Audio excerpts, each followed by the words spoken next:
Seja bem-vindo ao É da Sua Conta, o programa do Tribunal de Contas do Estado na sua TVE. Aqui você tem informações importantes sobre a gestão pública e a aplicação do dinheiro que você paga em impostos. Hoje vamos falar sobre os desafios da educação no nosso estado. O Tribunal de Contas tem acompanhado de perto as metas do Plano Nacional de Educação e como os municípios do Espírito Santo estão se saindo. E olha, será necessário um grande esforço para que essas metas sejam cumpridas.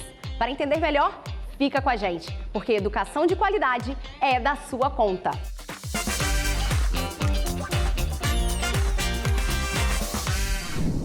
Um acompanhamento do Tribunal de Contas do Estado observou fragilidades para o cumprimento de metas do Plano Nacional de Educação. Metas que têm que ser cumpridas até junho deste ano. Para explicar sobre o assunto, estamos com a presença da secretária de Controle Externo de Políticas Públicas do TCE, Cláudia Matiello. Seja bem-vinda, Cláudia. Obrigada, Mariana. Cláudia, para a gente começar, o que são e quais são as metas do Plano Nacional de Educação? Mariana, essas metas são um conjunto de objetivos, são 20 metas que orientam como deve ser a educação pública no país. Então, nós temos o Plano Nacional, mas temos também os planos estaduais e os planos municipais. Então, esses planos, eles são como guias que orientam os gestores a planejar de modo eficiente a educação. E o que são essas metas? Elas tratam desde assuntos mais básicos, como, por exemplo, o acesso à educação para todas as crianças, mas também situações mais complexas, como, por exemplo, garantir o ensino em tempo integral para essas crianças, formação, valorização de professores, melhoria de infraestruturas, entre outras. E o que o tribunal tem visto? Os municípios, o estado estão cumprindo essas metas? Estão próximos a chegar em junho? Olha, nós observamos avanços importantes no nosso estado, principalmente nas metas relacionadas ao acesso, como eu falei aqui. Mas, então, assim, por exemplo, nós temos metas na pré-escola, são aquelas crianças de 4 a 5 anos de idade. Nós temos quase 100% dos nossos municípios com quase todas as crianças matriculadas. Isso é um avanço importante, porque a gente garante igualdade de oportunidade para essas crianças desde cedo. Avançamos também em outras metas, como o ensino em tempo integral, embora não de modo tão uniforme entre todos os municípios, mas temos muitos desafios ainda. Então, temos metas que estão distantes de serem alcançadas, como, por exemplo, acesso à creche. Nós temos que garantir pelo menos 50% de vagas para as crianças de 0 a 3 anos nas creches. E ainda estamos distantes de alcançar essa meta. Isso é importante para aquelas mães que precisam trabalhar, principalmente para aquelas famílias mais vulneráveis. Sim. Então, temos dificuldades também em algumas metas, como, por exemplo, formação, valorização de professores. São alguns desafios estruturais que a gente precisa superar para alcançar uma educação de qualidade. E nesses casos que ainda faltam um pouco ou bastante para chegar, o que o tribunal orienta aos municípios, aos novos gestores que tomaram posse agora em janeiro? Olha, é importante que esses gestores foquem principalmente nessas metas que estão mais críticas. Então, é preciso avaliar quais não foram alcançadas, né? E o que precisa ser feito, quais critérios que precisam ser adotados. Então, tem que direcionar esforços, direcionar recursos de maneira estratégica para alcançar essas metas. Mas também, Mariana, algo que a gente sempre fala no tribunal, não basta executar a política pública, não basta tentar alcançar essa meta, é preciso monitorar por meio de indicadores, por meio de dados, para garantir que o recurso público esteja sendo bem aplicado e dando resultado para a sociedade. Certo. E o que você acha que é o maior desafio desses gestores agora quando a gente fala em educação de qualidade? Olha, certamente são muitos os desafios. A alfabetização no tempo certo, com certeza, é um desafio importante. Nós temos no terceiro ano do ensino fundamental, né, dos anos iniciais, temos crianças que não sabem ler e escrever ainda. Então, isso vai ter reflexo para toda a educação posterior. Agora, um desafio, Mariana, que foi relatado pelos próprios gestores públicos no final de 2024, num levantamento que o tribunal fez, foi a educação especial. Então, esses gestores nos relataram dificuldades que estão tendo com a inclusão, É importante que a gente tenha todas as crianças, né, com necessidades especiais, com transtornos como autismo, frequentando escolas regulares. E o Estado do Espírito Santo é destaque nisso. Só que nós temos muitos desafios que precisam ser superados, como, por exemplo, garantir esses recursos multifuncionais para esses alunos, profissionais capacitados, especializados e garantir também um ambiente que possa, né, conciliar os alunos que têm necessidades especiais, os que não têm, para que todos possam aprender. Tá certo. E um desafio também dessa gestão, Cláudia, é a elaboração, ainda neste atual mandato, dos planos municipais de educação, não é isso? Exatamente. Os gestores têm mais esse desafio pela frente, porque é nessa gestão que vai ocorrer a elaboração desses novos planos. E esses planos vão ultrapassar a gestão do prefeito atual, do secretário de educação atual. Então, é uma grande responsabilidade, tem efeito aí para toda a educação pública do município. Então, é importante que esses gestores, antes até mesmo da elaboração, façam essa revisão que a gente falou, desses planos atuais, o que foi feito, o que não foi feito, aonde que a gente precisa investir mais. E também o Ministério da Educação já anunciou que vai prestar orientações a esses novos prefeitos, a esses secretários, sobre a metodologia de elaboração desses planos, e o Tribunal de Contas também certamente vai estar acompanhando os gestores nessa jornada. Com certeza, é um momento de repensar a educação, né, e talvez alcançar grandes resultados. Exatamente. Para a gente terminar, Cláudia, eu queria que você deixasse uma mensagem quando a gente fala em educação eficaz, eficiente, tanto para o cidadão como para o gestor público. Olha, educação a gente sabe que é a base para o desenvolvimento de qualquer sociedade, e quando falamos em educação temos que falar em planejamento. Então, esses planos, eles não podem ser vistos só como uma peça obrigatória, como uma peça simbólica. É importante que os gestores façam esse mapeamento de quais são as necessidades do seu município e, mais uma vez, monitorem, avaliem os resultados. E aí, para a população, o recado é que acompanhem também, que monitorem, que fiscalizem os recursos públicos. Nós temos ferramentas como o painel de controle do Tribunal de Contas, que lá você pode acompanhar o recurso da educação, como que está a escola do meu filho, né? Como que está em termos de fluência, né? As provas de fluência desses alunos, professores, formação, aplicação desses recursos. É importante que o gestor acompanhe, cobre os resultados. Afinal, a política pública acontece nos municípios no dia a dia, né? Obrigada, Cláudia, pelos seus esclarecimentos.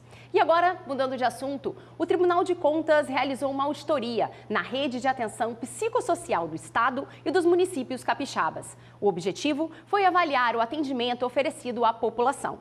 O trabalho dos auditores do Tribunal de Contas avaliou a estrutura oferecida pelo Estado e municípios nos Centros de Atenção Psicossocial, os CAPs, para o atendimento aos portadores de transtornos mentais e dependentes químicos. A auditoria encontrou várias irregularidades. As principais delas foram a ausência de CAPs em diversos municípios, estruturas físicas inadequadas, equipes mínimas incompletas, hospitais de referência para transtornos mentais desatualizados e a falta de financiamento federal. Segundo o auditor que participou do trabalho, a espera por consultas com psiquiatra ou psicólogos pode superar os 100 dias. É importante ressaltar que os CAPs são porta aberta. Então, assim, em caso de necessidade, você tem os CAPs com porta aberta, você tem o serviço de urgência e emergência que podem ser acessados, né? Quando a gente fala em espera superior a 100 dias, a gente está falando das consultas eletivas, tanto de psiquiatria como de psicologia.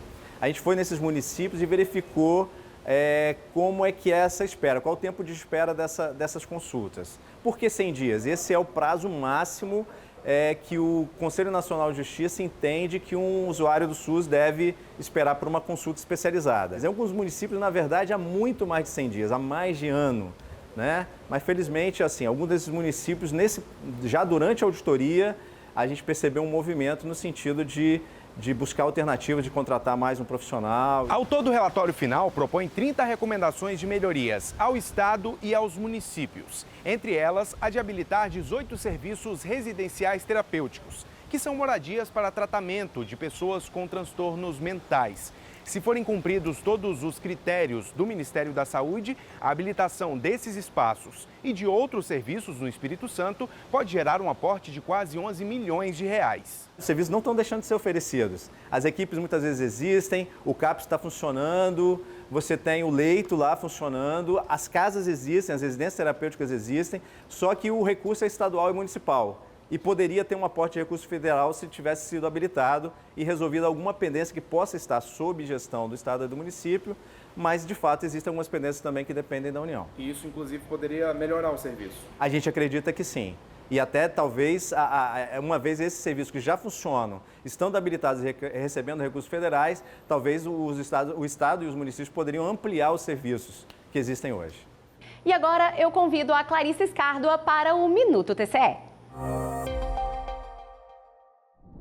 Olá, Mariana. Estamos no verão, que é a estação do ano mais chuvosa. E no início do ano, um grande volume de chuva atingiu o Espírito Santo, causando transtornos para muitos capixabas. E os auditores do Tribunal de Contas fizeram uma fiscalização para avaliar a capacidade de prevenção e redução dos riscos de desastres naturais em alguns municípios. Essa auditoria apontou falhas importantes na fiscalização e na estrutura da Defesa Civil em 5 cidades do estado principalmente: Brejetuba, Conceição do Castelo, Guarapari, Ibatiba e Marechal Floriano. O TCE determinou que os municípios elaborem em 180 dias um plano municipal de redução de risco, contendo obras prioritárias que devem ser executadas com o objetivo de reduzir o número de habitantes com exposição ao risco de desastres.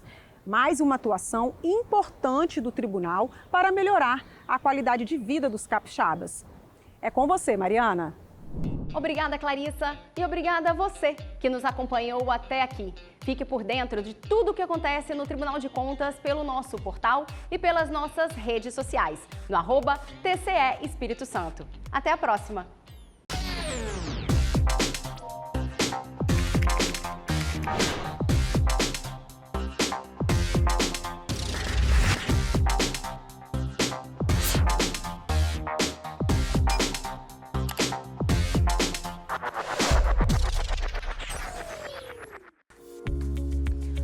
Já pensou poder estudar conteúdos que vão fazer a diferença na sua vida profissional, direto da tela do computador ou até mesmo do celular?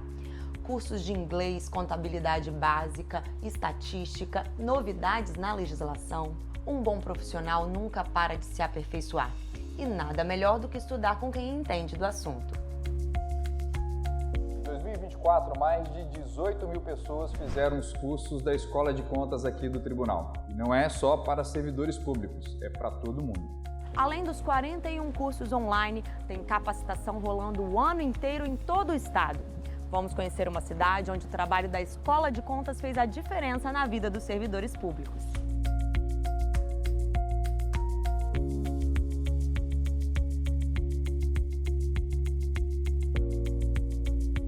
Atuar no setor público exige conhecimento técnico, multidisciplinar e constante atualização. Hoje a gente vai conhecer a história de um servidor aqui da Prefeitura de Linhares.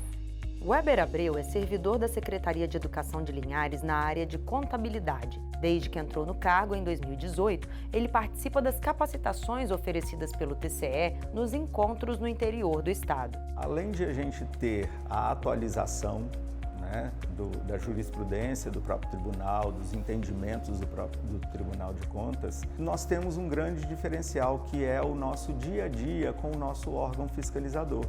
É o olhar de servidor público para servidor público, ter uma pessoa que já esteve ou entende o que você passa no seu dia a dia aqui e ele te passar o conhecimento dele já enquanto órgão jurisdicional para que a gente consiga prestar esse serviço social de excelência. Para quem está na gestão, a formação contínua dos servidores aprimora o serviço público. Tendo em vista, então, a Escola de Contas, o Tribunal de Contas, a gente percebe a importância dessas formações e capacitações para aumentar a capacidade técnica dos profissionais que vão gerir as contas. Para ser aluno da Escola de Contas, é só acessar o site e se inscrever. Gestores e servidores públicos municipais também podem participar dos treinamentos presenciais, ministrados por auditores e servidores do TCE em todos os polos do estado ao longo do ano. Investir em capacitação é contribuir com o desenvolvimento da gestão pública que chega aos cidadãos. Esse é o TCE presente no seu dia a dia. trabalhando para melhorar a vida das pessoas.